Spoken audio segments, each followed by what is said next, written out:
दोस्तों, career planner studio में आप सभी लोगों का स्वागत है। मैं भूपेश कुमार फिर से एक बार अचीवर्स टॉक के लिए आपके सामने आया हूं। हमारे अचीवर्स टॉक्स के बहुत सारे पहले के एपिसोड में आप बहुत सारे सक्सेसफुल अचीवर्स से मुलाकात कर चुके हैं और सक्सेस टिप को समझ चुके हैं, जिससे आने वाले समयों में लाखों विद्यार्थी जो बैंकिंग एसएससी की तैयारी कर रहे हैं इस दुनिया में, उनको बहुत ही बड़ा मार्गदर्शन मिल रहा है। इसी कड़ी में आज हमारे साथ हैं धीरज कुमार जी, जो प्रिवेंटिव ऑफिसर के रूप में क्वालिफाई कर गए हैं central board of indirect taxes and customs के लिए थ्रू सीजीएल 2017। जैसा कि दोस्तों आप जानते हैं, सीजीएल 2017 विवाद का एग्जाम रहा था, काफी वक्त लगा, बहुत बच्चे परेशान हुए, बट अंततोगत्वा नवंबर 2019 में इसका फाइनल मेरिट लिस्ट आया और इसमें करियर प्लानर और लाइन्स क्लब के सिटिंग क्लासरूम बच्चे में एक नाम धीरज कुमार जी का भी था, जो प्रिवेंटिव ऑफिसर के रूप में पास किए हैं। तो धीरज जी, खास बातचीत के लिए आज मैंने आपके इस स्टूडियो में बच्चों के लिए बुलाया है। बहुत बहुत स्वागत है आपका इस स्टूडियो में।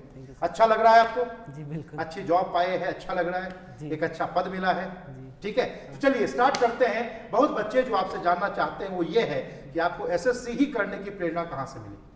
सर एक्चुअली मेरे फादर भी गवर्नमेंट जॉब में थे, तो वही बचपन से देखे, तो हमको भी गवर्नमेंट जॉब में इंटरेस्ट रहा और इसीलिए हम एसएससी का प्रिपरेशन तो एसएससी ही क्यों, यूपीएससी क्यों नहीं चले गए? सर एसएससी चूँकि मेरा बचपन से मैथ्स में थोड़ा हमको ज़्यादा इंटरेस्ट रहा था और चूँकि एक बना हुआ है कि एसएससी अपॉर्चुनिटी ज़्यादा दे रहा है, ज़्यादा अवसर प्रदान करते हैं, तो जाहिर सी बात है आपने इस चीज़ को चुन लिया। एक्सीलेंट। आपका ग्रेजुएशन कौन से साल में हुआ है? 2016 में। 2016 में हुआ है। तो आप करियर प्लानर कोचिंग में किस साल आए?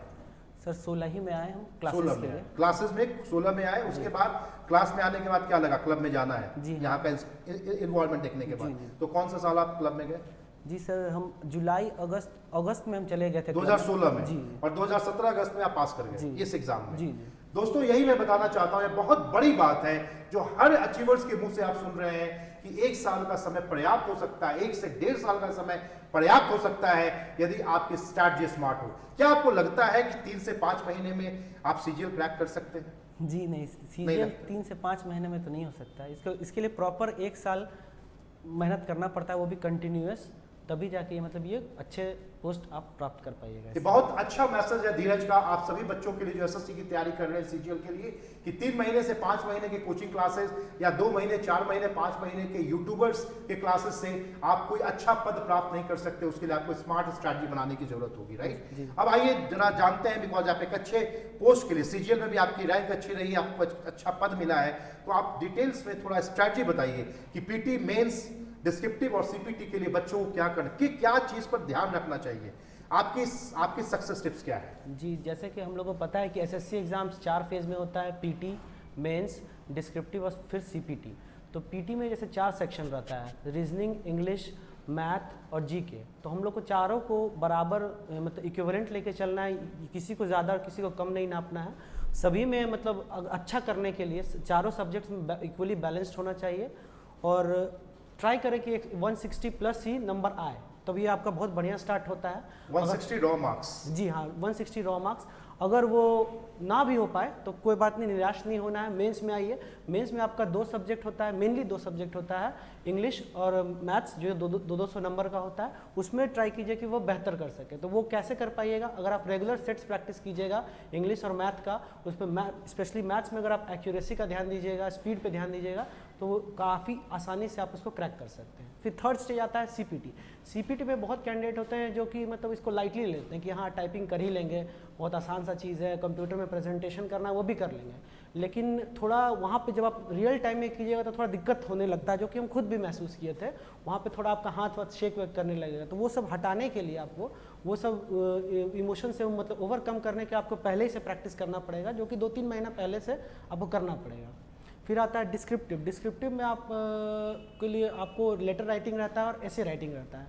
तो उसमें आपको न्यूज़पेपर पढ़िए, कोई भी आर्टिकल पढ़िए जिससे आपको मतलब नॉलेज रहे और उसको लिखने का प्रैक्टिस कीजिए ताकि आपका फ्लुएंसी बना रहे और फिर काफ़ी आसानी से आप लोग ये सब क्रैक कर पाएंगे। तो बहुत बच्चे ये पूछना चाहते हैं कि मैथ्स में या जो इंग्लिश है, खासकर जो टीसीएस का आजकल जो नया पैटर्न सीजीएल का आया है, उसके बारे में आपका क्या ख्याल है, क्या करना चाहिए बच्चों? जैसे 2017 ही में हम लोग मेंस अटेम्प्ट दिए थे, तो बहुत ही अचानक ही मतलब 2016 तक ऐसा था कि बहुत कम ही लेंदी क्वेश्चन आता था, लेकिन अचानक ही 2017 में बहुत ज़्यादा लेंदी क्वेश्चन आने लगा। हम लोग पूरा मतलब एक तरह से भौचक्के रह गया था कि ये क्या आ गया पेपर में। अब फिलहाल वही ट्रेंड चला जा रहा है, तो हम लोग का जो ट्राई रहता है वो रहता है कि डिफ़िकल्ट क्वेश्चन ज़्यादा प्रॉब्लम सॉल्व करें। डिफ़िकल्ट जो लेंदी क्वेश्चन रहता है उसको कम समय में कैसे करें, अपना कैलकुलेशन स्ट्रॉन्ग करें। तो ये सब मैथ्स का तरीका है, आगे जो काम देगा सभी कैंडिडेट्स को। और इंग्लिश में है जैसे कि हम लोग को न्यूज़पेपर पढ़िए, आप वर्ड मीनिंग्स देखिए, फिर मार्केट में बहुत सारे सेट्स हैं वो आप रेगुलरली सॉल्व करते रहिए, उसमें फ्लुएंसी रहेगा, एक्यूरेसी बनाया हुआ रहेगा।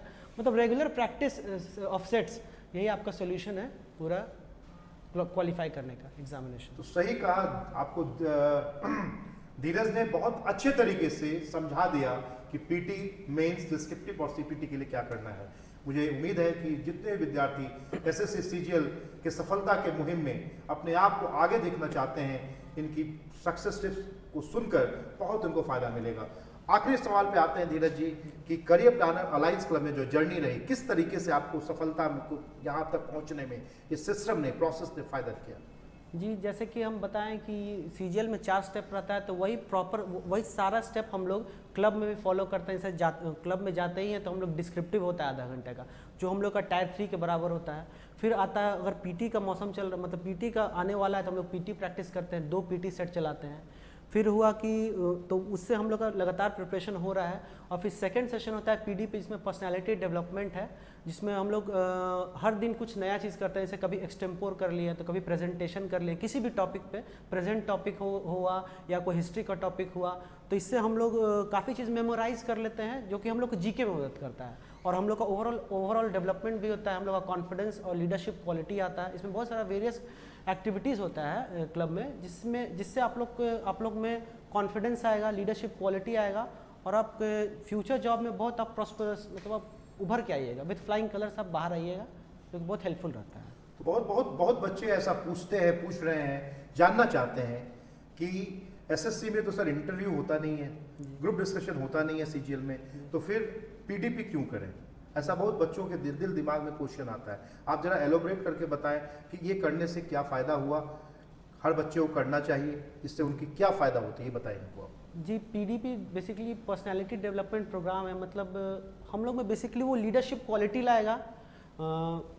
10 लोगों के सामने हम लोग अपने आप को बढ़िया से बोल पाएँ, अपने आप को मतलब व्यक्त कर पाएँ बढ़िया से, जिससे हमको लगता है कि ना कि हम लोग के एग्जामिनेशन में, मतलब फ्यूचर लाइफ में बहुत हेल्प करेगा। हम लोग अगर कहीं पे भी हम लोग अपने आप को बढ़िया से प्रेजेंट कर पाते हैं, तो डेफिनेटली हम लोग के पॉजिटिव वे में वो जाएगा हम लोग के लाइफ में। सही कहा धीरज ने। Actually career planner alliance club का मिशन ही यही है।